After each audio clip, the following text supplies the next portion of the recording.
sitting. Please, there should be no noise on the background. Okay. Yes, continue, Registrar. Suit number NICN TA61-2025 between Association of Senior Civil Servants of Nigeria. Please, if you are present, you indicate, you answer present. Association of Senior Civil Servants of Nigeria. 2. Senior Staff Association of Universities, Teaching Hospital, Research Institutes, and Associated Institutions. Sound try. 3. Senior Staff Association of Statutory Corporations and Government-Owned Companies. 4. Air Transport Services Senior Staff Association of Nigeria. 5. Road Transport Employers Association of Nigeria. 9. Nigerian Union of Allied Health Professionals. And Trade Union Congress of Nigeria, TUC. My Lord, all the parties are absent. No, we are present. I'm here. I'm here. No, My name is. you didn't answer, so I said you should indicate. I'm in court. Sandra is in court. Association of Senior Civil Servants of Nigeria is in court. Appearance. Yes. Hey, listen, when she started calling, she asked if I called the name, if you are you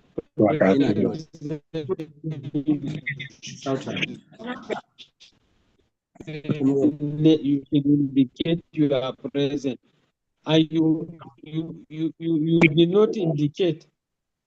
You have to unmute yourself. You have muted your speaker. You have to unmute your speaker.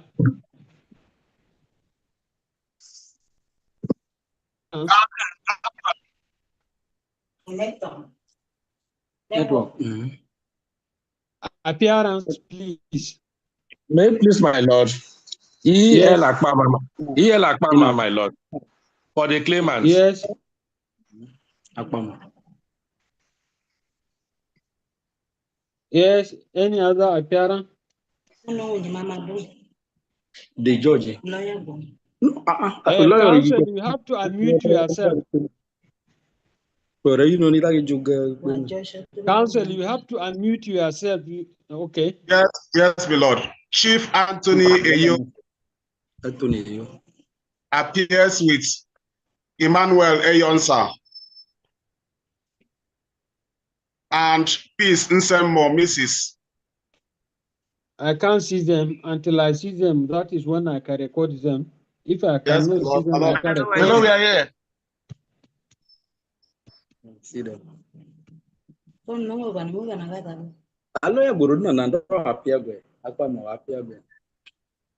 You say you appear with who? Emmanuel Eyonsa. Yes, my lord. Emmanuel Eyonsa. My lord, Eyonsa is spelled EYONSA. And Peace Nsemmo. I say and who?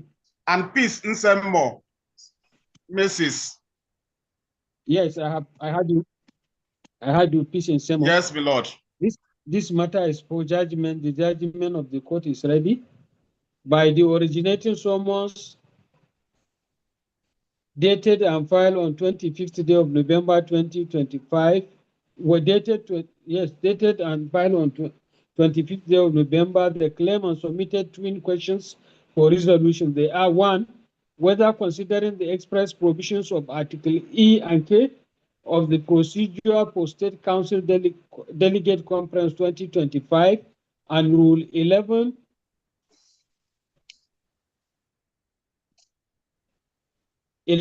Article 11A, 11E, E11, sub 11 of the Constitution of the Trade Union Congress of Nigeria, the defendant has the authority and bias to unilaterally reject, vary, or modify the consensus list of candidates reached by the claimants and submitted by it and submitted to the State Electoral electoral committee charged with the responsibility of conducting the State Council Delegate Conference 2025.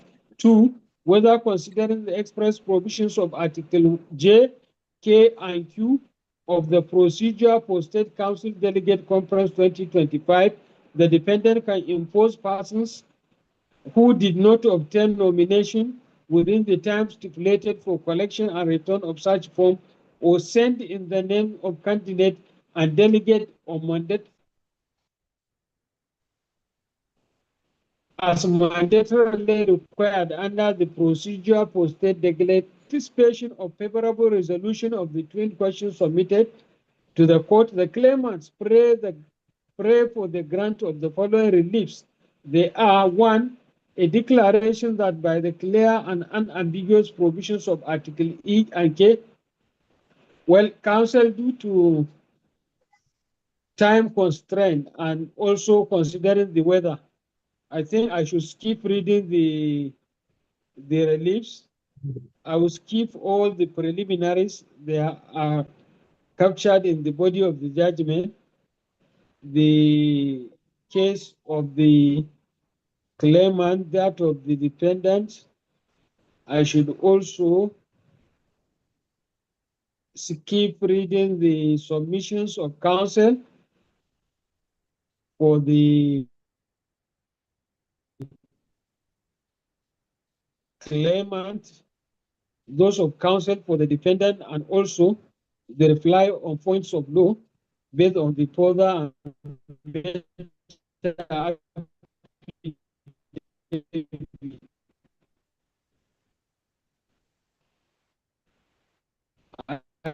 should skip all these preliminaries and go straight to the decision of the court. I have considered the originating summons, the affidavit in support with its attachments, the counter affidavit filed by the defendant in opposition to the originating summons, the further and better affidavit, and the written and oral submissions of counsel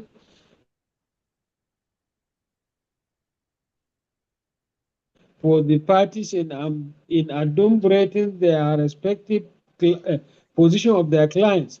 By Order 3, Rule 3 of the rules of this court, originating summons is one of the most mode of commencement of an action before this court. Order 3 of the rules of this court is very clear and unambiguous where the parties are seeking for law or document. It can also reference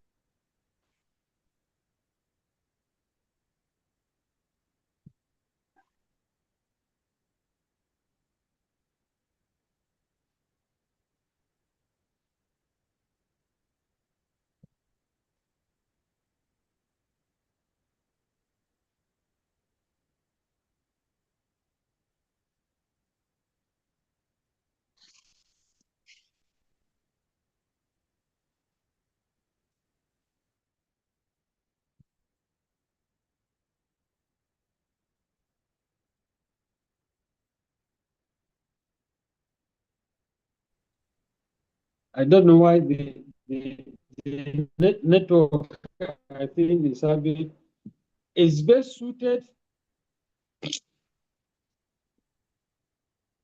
in the part, even where the facts are not in dispute, the original hostile. See the case of CSC Company Limited versus Corn Oil, see also Ole versus Stingy. As pointed out earlier, generally, originating summons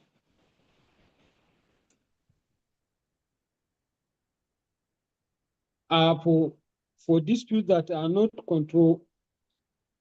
contentious. The court, in determining whether or not suit was rightly commenced by originating summons, is not to resolve disputed facts as contained in the affidavit of the parties.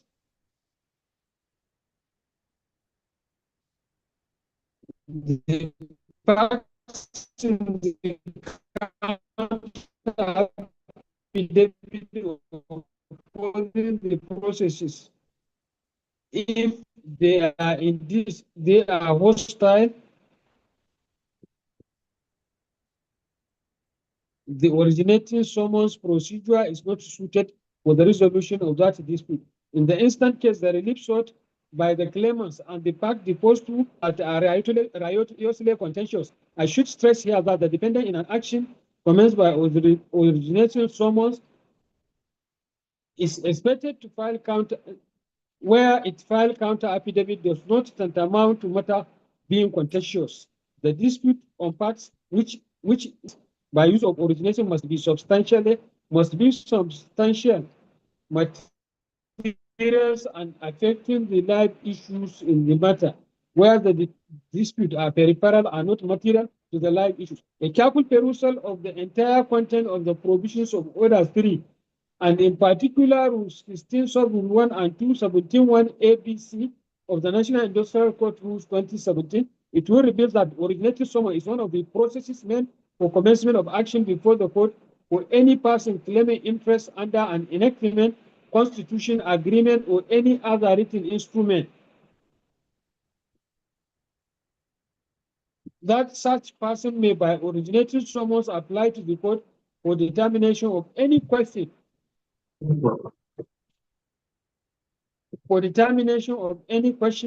of construction arising from the instrument and for a declaration of right of the person interested in so far as such question of construction arises from the subject matter over which the court has jurisdiction.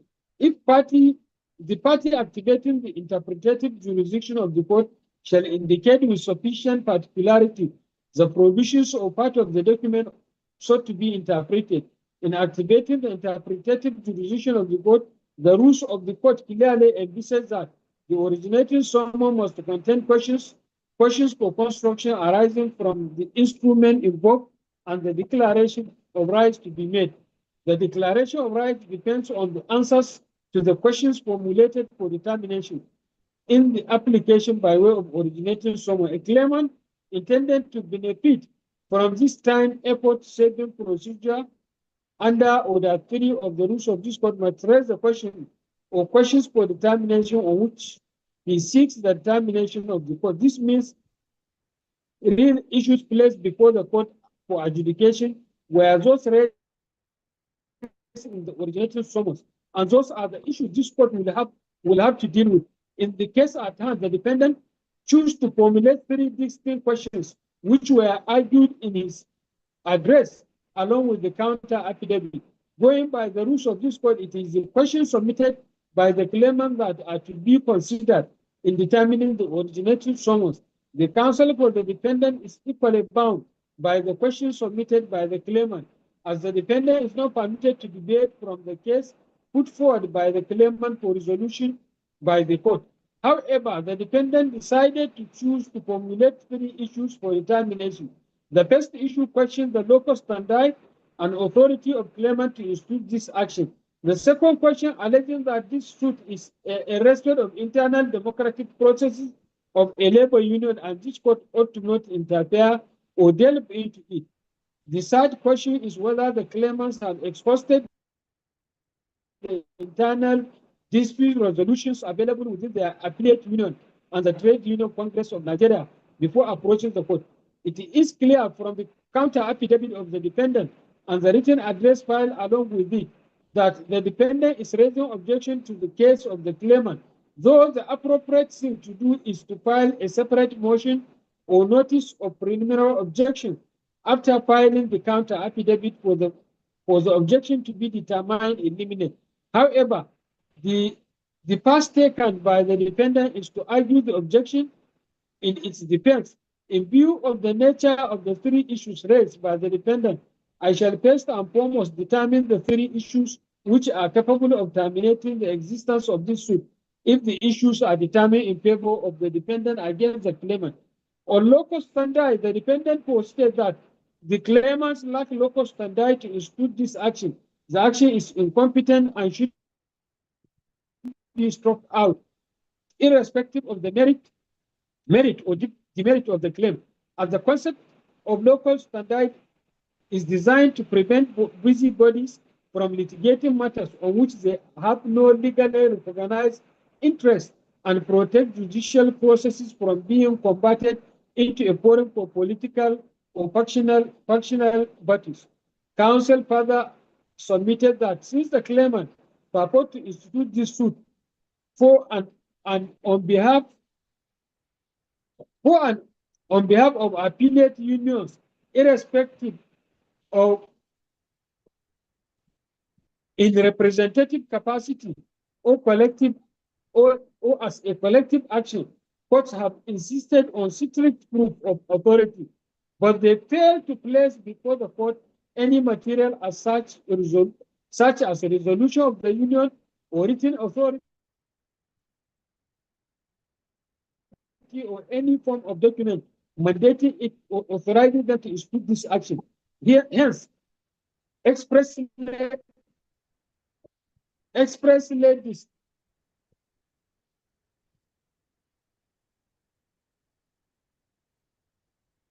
counsel also submitted that the express disclaimer of the suit by the claimant categorically stating that they neither authorize nor are they aware of the action clearly shows that the claimants, the persons who instituted this action do not have authority to file. Was still and partly so, the first to 6 depend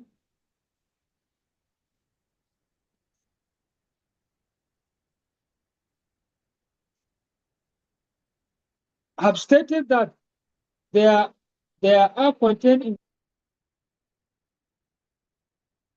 the material in the affidavit in support material false statement on material fact. That is the claim by the deponent of the affidavit that he is the vice chairman when no such post or position exists within the first claimant.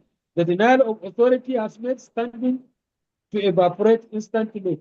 The claimants in response argued that the submissions of the dependent on locus standi was misconceived by the affidavit in support of the claimants have shown sufficient interest in the subject matter of this suit to properly close them with locus standi to institute this action. Let me say here that locus standi is the legal right of a party to an action to be heard in litigation before a court of law or tribunal. The term entails the legal capacity of instituting or commencing an action in a competent court of law or tribunal without any inhibition of obstruction or hindrance from any person or body whatsoever. See the case of Inakoju versus Adele Somomo versus Olotu. See also Attorney General of Anambra State versus Ebo. The issue of locus standi is a condition precedent to determination of a case on the merit. Where a claimant has no locus standi to bring a suit, the suit becomes incompetent and the court lacks jurisdiction to entertain it. The only order the court may make in the circumstances is that of dismissal. See the case of Ajayi versus Adebi. See also Nwoka versus Omoreze Madu. The defendant based its objection on locus standi on issue of lack of proof of authority to sue a representative capacity and the alleged disclaimer of the suit by first to 6 claimant as contained in the exhibit attached to the counter affidavit that neither authorize nor are they aware of the action. There is also the impugning of the affidavit in support due to alleged material false statement by the defendant claiming that he is the vice chairman of the first claimant when no such position exists. In determining locus standi of a claimant, the court is enjoined to look at the pleadings of the claimant to ascertain whether the depositions contained in the abandonment have disclosed sufficient interest of the claimant which need to be protected by the court. In abiding by the dictate of the law, a careful I perused the affidavit in support, which in this case is the pleading, as it was in the case of writ of summons. The reason being that this suit is being fought on affidavit evidence. It is glaringly clear to every discerning eyes that the case of the claimant is predicated on alleged substitution of candidate by the defendant for the first quadrennial state delegate conference to be convened due to expiration of tenure of executive of Cross River State branch of the defendant. The claimants have clearly and unequivocally stated that they are affiliate union of the Cross River State branch of the defendant. With the lucid, clear deposition in the affidavit in support, the claimants are affiliate unions of the first defendant and not the national unions as being touted by the defendant. It will be foolhardy to phantom the insistence by the defendant in relying on Exhibit TUC 1A to 1C and TUC 2C to impugn the locus standi of the claimant to institute or maintain this suit. The claimants, having clearly in the affidavit in support stated that their status, it is not for the defendant to assign them status which they did not claim to have. Likewise, the issue of the alleged false statement on a material fact respecting the assertions in the deposition of the affidavit of the first claimant of the deponent in the affidavit in support that the deponent was the vice chairman. The said assertion was not false since the deponent did not claim to be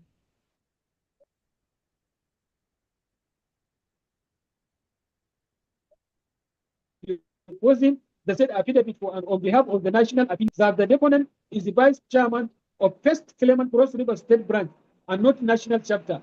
On absence of authority, the provisions of Order 13 Rules 1 to 10, Rules 1, 2, Sub-Rule 1, and 11 Sub-Rule 1 of the National Industrial Code Civil Procedure Rules are very clear, and they provide as follows. I have quoted the provisions, so I will skip reading them. It is clear from the above provisions, quoted provisions of the rules of this code, that persons having common interests, common grievances, and the outcome of the suit beneficial to all of them may apply to the court in a single case for redress. The provisions also clearly establish that the person suing in a representative capacity must have the same interest in the proceeding. Thus, the subject matter sought must be in the nature to be beneficial to all the representative and those represented.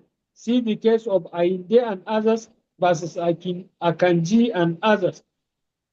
See also the case of Ezendu and Ekoba, and also the case of Idise versus Williams International Limited. Looking at the originating summons, the question was for resolution, the release being sought, as well as the affidavit in support of the originating summons. I have no doubt in my mind that the claimant in this suit have common interests, common grievances, and outcome will be beneficial to them.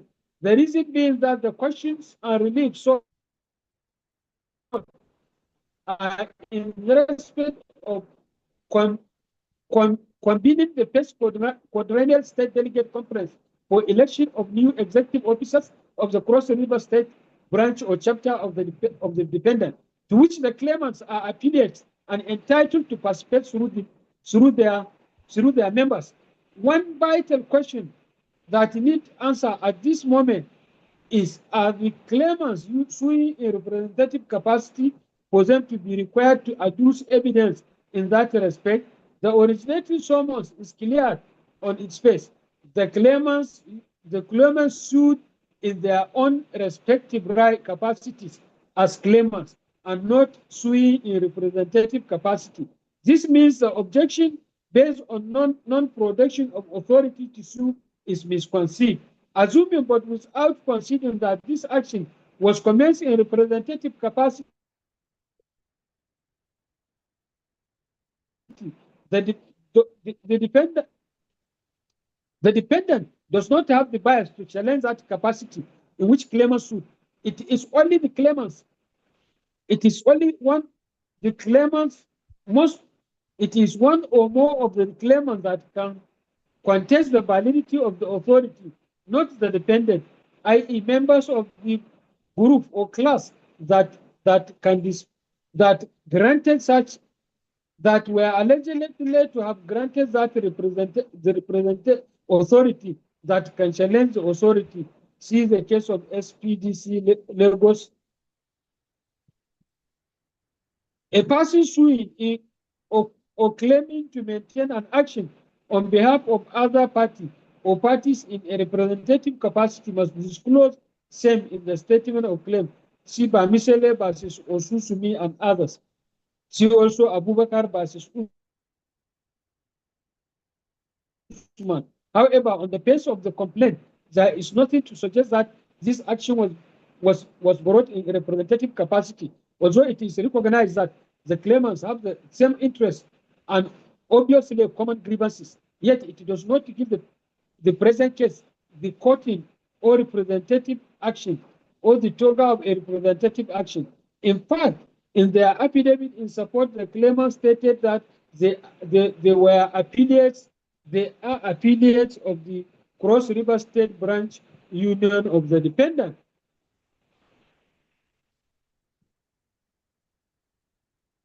In the circumstances, I do not hesitate to call that the present action as constituted is not one brought in representative capacity. Hence, I resolve issue 1 in favor of the claimants. Let me make it clear that the present case does not concern the national chapter of the claimants. It concerns the branches of the claimant in Cross River State.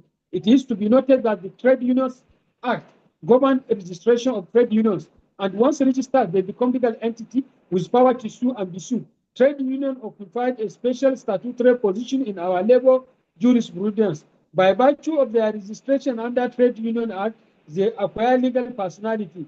More importantly, the practice and jurisprudence of the National Industrial Code have long recognized peculiar operational structure of trade unions, which functions through branches, state council, and units that prosecute dispute arising from local industrial relations. Therefore, this court recognizes that the branches do have locus standi to institute action in their own name and to prosecute it in their own name. Also, in the case at hand, the dependent has by rules 5 by Article 5 of the Constitution, Rule 5 of the Sub-Rule 1 of the Constitution, requires to institute an action in an event of any dispute. Therefore, the claimants in this case being instituted by the branch of the affiliate unions of the dependent have no cause to institute this action and to continue and to maintain it. The decision of this court in Senior Staff Association and subsequent other cases have acknowledged the branches and union registered under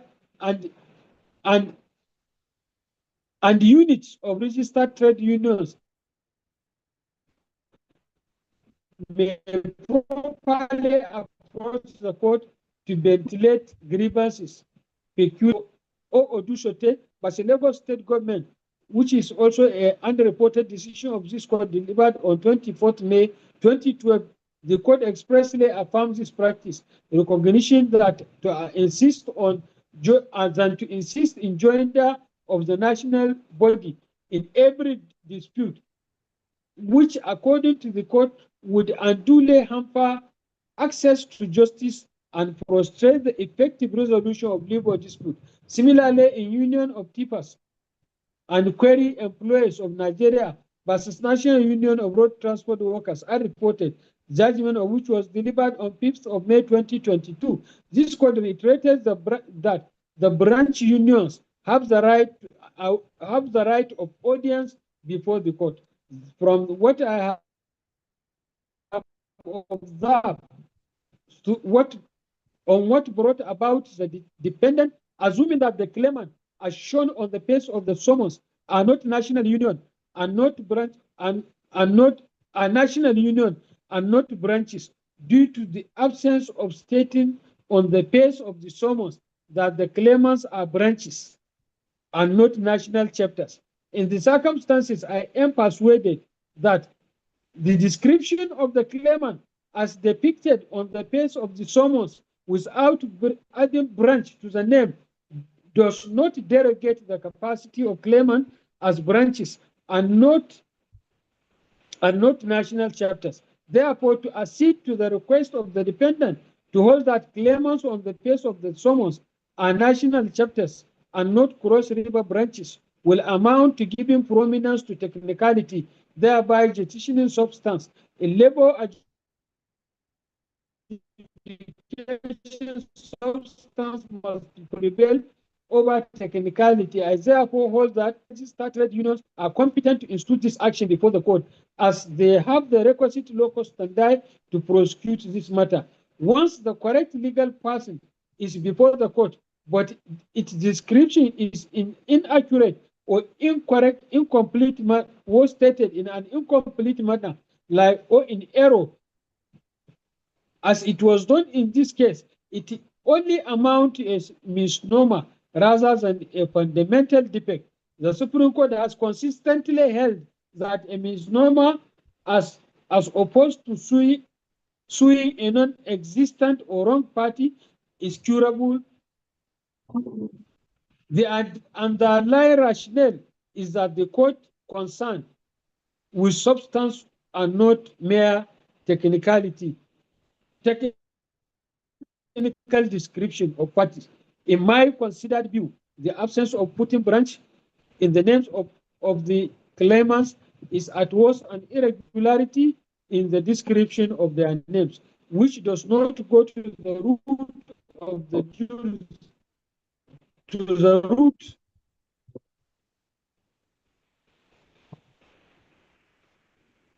affect the jurisdiction of this court above substance and defeat the overriding objective of this court to dispense substantial justice to labor in labor matters. Following the above analysis, I find that the claimants as branches of national unions possesses the requisite capacity to institute this action before this court.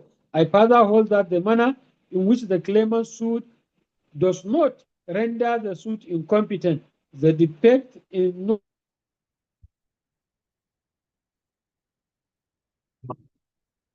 not stating branches in the name of the claimant is not a fundamental bias to nullify the action of the claimant. The objection, the second leap of the defendant's objection, i.e., issue 2, whether this court ought to interfere in internal democratic process of a labor union, having regard to the circumstances of this case. According to counsel, this court, according to counsel, courts in Nigeria exercise studied restraint in interfering with the internal affairs of voluntary association and trade unions, particularly on issues relating to election, delegate conference leadership, and contest, etc. Although trade unions are considered voluntary organizations and possesses internal democratic processes, dispute arising from those processes, particularly concerning election and nomination, are not automatically excluded from judicial review. The Trade Union Act and the related legislation provide framework for the regulation of trade unions, including their electoral processes.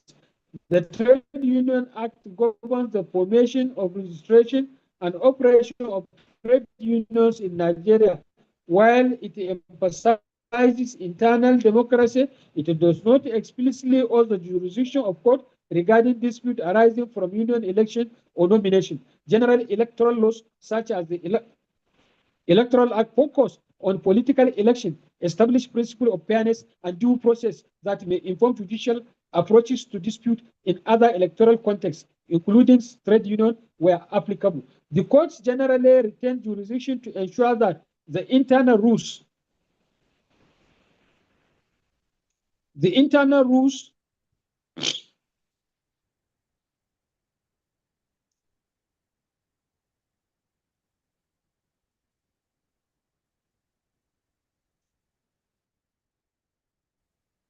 ensure that the internal rules and governing laws of the organization, including trade unions, are followed, and that democratic processes are concluded fairly and in accordance with the law. Dispute concerning nomination, if the alleged violation of the union constitution or irrelevant status, as in this case, are subject to judicial examination. On the third issue, whether claimants have exhausted the internal dispute resolution mechanism available within the affiliate union and the trade union congress before approaching this court. The counsel for the defendant did not refer the court to any provisions of the constitution of the unions or that of the defendant that made provision for internal dispute resolution, which the claimants have failed to honor or to comply with. In the circumstances, that issue is a moot issue and an academic exercise. I therefore discountenance. From all I have been saying above, all the three issues canvassed by the defendant have failed. Same I hereby rejected. Coming to the substantive originating summons, the claimant submitted twin issues for resolution. I have reproduced the questions and reliefs being sought in the earlier part of this judgment. In the circumstances, I shall not reproduce them again. I have also extensively captured argument of counsel on the questions submitted for resolution and also the reliefs sought. I have thoroughly examined the provisions of the Constitution of the defendant and the guidelines for conduct of state delegate conferences, which claimant submitted in the originating summons for interpretation. The claimant's case is for interpretation of certain provisions as contained in Exhibit 2 and 3, that is the Constitution and the guidelines for 2025 Delegate Conference of the State. The cardinal principles for interpretation of content of documents and status are same like status, are same like in the status, which are interpreted in the circumstances in which they were enacted. Documents are to be construed in the light of the circumstances on which they are drawn up. When the language used is not only plain but also admit of only one meaning, the rules of construction requires giving those words their ordinary natural meaning and adherence to same where such meaning is sensible. In construing a document, the court is enjoined to apply the literal rule of interpretation as a canon of interpretation, that is to give the words employed in the document their ordinary grammatical meaning without any embellishment. See the case of UBN versus Ozigi. See also UBN versus Saks Nigeria Limited. The courts have power to read a document holistically so as to reach harmonious construction of its content. See Ojo Kolobo versus Aremu. See also Unilife Development Company Limited versus Adeshi Bin. See also Apogu Umbani versus Bosi, and host of other cases cited therein. A document must be read for its true meaning to be determined. In this case, the wordings of Articles 11 of Exhibit 2 and items E, H, K, O, P, and in Exhibit 3 are the focus for consideration and interpretation. I have calmly perused the relevant provisions submitted for interpretation, as well as giving a holistic view of the entire Exhibit 2 and 3, the document containing the provisions to be interpreted. These provisions are clear and unambiguous. The words are clear, ordinary, and in plain language. They are to be given their ordinary and natural meaning. See the case of Obona versus Attorney General Imo State. See Ejuktami versus Alaya. See also Ahmadu Bello University versus Vitalis Incorporated. It is clear the content. It is clear the content of the provisions of Article CK, J, and Q of the provision of the procedure for State Council Delegate 2025, read in conjunction with the guideline Exhibit 3. No, the content of Article C, K, J, and Q of the procedure read in conjunction with Article 11, E, 11, sub 11 of the Constitution of the Trade Union Congress, Exhibit 2, which laid down conditions for nomination of candidates for state delegates conference, and also the pride.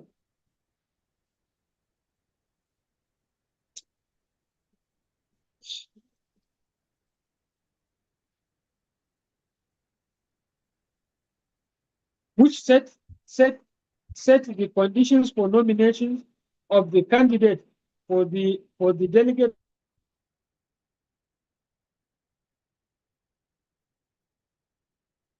conference cannot be construed to close the dependent with unilateral power to reject valid modes and submitted to it by the State Electoral Committee charged with the responsibility of conducting the state delegate conference. To hold otherwise will amount to allowing the dependent to discredit the rules which were set by it for the conduct of the state delegate conference and the Constitution, which by law they are binding on both the claimants and the dependent, and the candidates who are to contest for the said election. In the circumstances, the dependent does not have the exclusive prerogative to dictate the candidates that will be nominated for the delegate conference of the state. The dependent cannot as well be allowed to enforce persons who did not obtain nomination from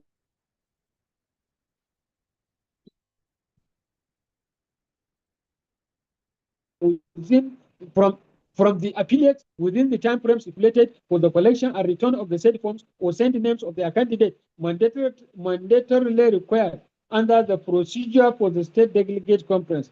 The defendant has in its affidavit stated that the National Secretariat of the defendant does not merely supervise state council, but direct, control, and regulate the activities of state council, including conduct of state delegate conference.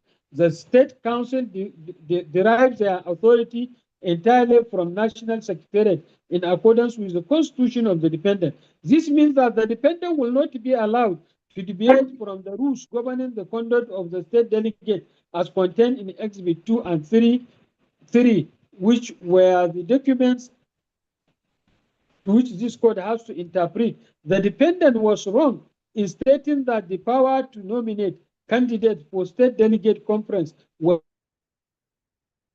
within the exclusive prerogative of the appellate union at the national level and not at state level.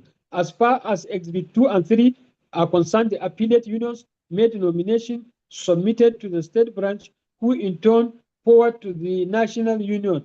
There is power conferred on the dependent to nominate or include in the list. There is no power conferred on the dependent to nominate or include in the list of the delegate conference candidates that did not comply with the time frame for collection and return of the forms meant for the set for nomination.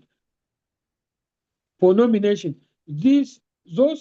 who refuse to comply with the guidelines will not be allowed to circumvent the guidelines by refusing to abide by the time limited in collection and submissions of the return. I must state compliance with the guidelines and the Constitution are mandatory, as the defendants and members of the appellate union are bound by the Constitution and the guidelines made in which in line with the Constitution, as they are the bedrock on which any dispute by the parties can be resolved. On the abatement contained in paragraph 12 of the counter affidavit, alleging that consensus arrangement cannot lawfully replace an election where any interested appellate dissent, or where any interested majority stockholder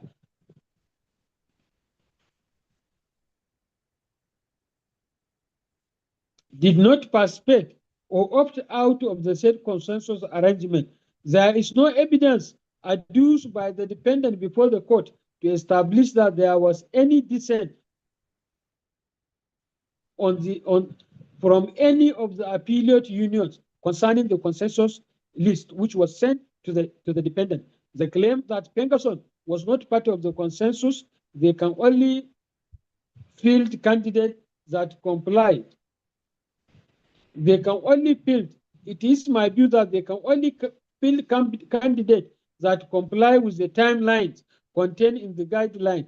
Their refusal to collect the form, file, field, and return within the time frame means that they forfeited and waived their right to nomination and participate in the conduct of the delegate conference. There is also no evidence tendered by the defendant that the consensus list was unilaterally altered by chairman of the electoral committee and his team, as the claimant did not tender the original list, which was said to have been altered by chairman and his team. It is my view that the unsigned list, which was forwarded by the defendant to one of the candidates for the conference, clearly cannot have any potency to prove anything. In view of the foregoing analysis, I humbly answer the twin questions posed for resolution as follows. Question 1, the defendant has no bias or authority to unilaterally reject, vary, and or modify the consensus list of candidates reached by the claimants and submitted to it by the State Electoral Committee charged with the responsibility of conducting the State Council Delegate Conference. Question 2, the defendant cannot enforce persons who did not obtain nomination forms within the time stipulated for the collection and return of such forms, or send in the names of their candidate and delegate as mandatorily required under the procedure for the Delegate Conference 2025. In view of the answers to the questions given above, I hereby grant the following reliefs. 1, a declaration is hereby granted that by the clear and unambiguous provisions of Article E and K of the totality of provisions of the procedure for the State Council Delegate Conference and the rules of and Rule 11E sub 10 of sub 11 of the Constitution of Trade Union Congress of Nigeria, the defendant has no right, power, authority, or bias to unilaterally enforce candidate for the position of chairperson and secretary of the Trade Union Congress in the consensus list submitted to it. 2, a declaration is hereby granted that the purported impositions of candidate for the position of chairman and other position of the Trade Union Congress, Cross River State Council, contrary to the State Council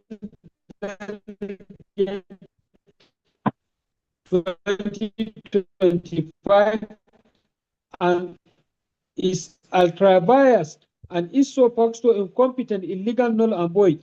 3, a declaration is hereby granted that the consensus list submitted by the Electoral Committee of the Trade Union Congress of Nigeria, Cross River State Council is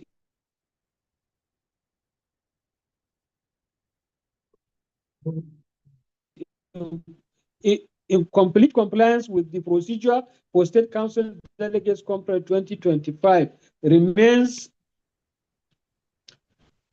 the only valid list for the conduct of the delegate conference. 4, an order is hereby granted setting aside the unsigned and undated list produced by the dependent, contrary to the mandatory provisions of the procedure for state delegate conference. And 5, an order is hereby granted directing the Cross River State Council State Delegate Conference by the Electoral Committee, which is in compliance with the procedure for State Council Delegate Conference 2025. I make no order as to cost. Parties to bear their respective cost. Judgment is hereby entered accordingly.